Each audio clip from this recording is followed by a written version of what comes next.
Témoignage d'un chargé de projet de Humanité Solidarité, Médecine à Gaza.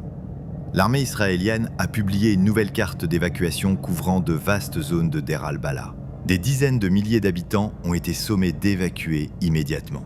Mais pour aller où?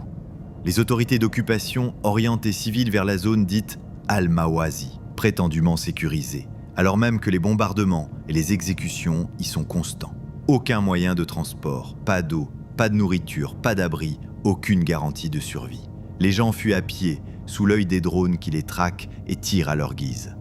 Ils ne peuvent rien emporter. Il n'y a ni voiture, ni chariot. Ils ont faim, sont épuisés, au point que marcher devient une épreuve insurmontable. Le mois dernier, beaucoup survivaient avec un seul repas par jour. Aujourd'hui, certains ne mangent qu'1 jour sur 5. Les marchés sont totalement vides, aucune trace de nourriture. Seuls les plus chanceux survivent en atteignant les zones de parachutage d'aide américaine, devenues de véritables pièges mortels. Ces zones de distribution sont devenues des traquenards. Peu en reviennent vivants. Ceux qui survivent aujourd'hui ne survivront peut-être pas demain. Tout le monde le sait. Y aller, c'est peut-être dire adieu à la vie. Je vis dans le bloc 129, juste à côté du bloc 130 qui doit être évacué. Nous avons passé une nuit terrifiante sous les bombardements intenses, le vacarme des tanks et le rugissement des F-16. Nous n'avons pas encore été sommés d'évacuer, mais nous vivons au bord du gouffre.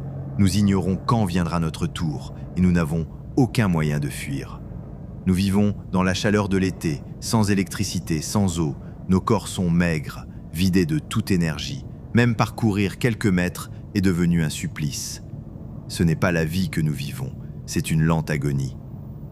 On nous a dit que les parachutages d'aide humanitaire vont reprendre, mais nous savons déjà ce que cela signifie. Des colis qui tombent sur des gens et les tuent, des maisons détruites, des réservoirs d'eau pulvérisés, des panneaux solaires bien plus précieux que la nourriture réduits en miettes.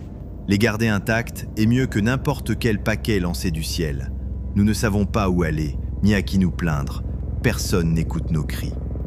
Il n'y a pas d'échappatoire à la mort, par les bombes, par la faim ou par l'exode forcé. Nous sommes suspendus entre la vie et la mort, dans un été implacable, sous un ciel sans pitié.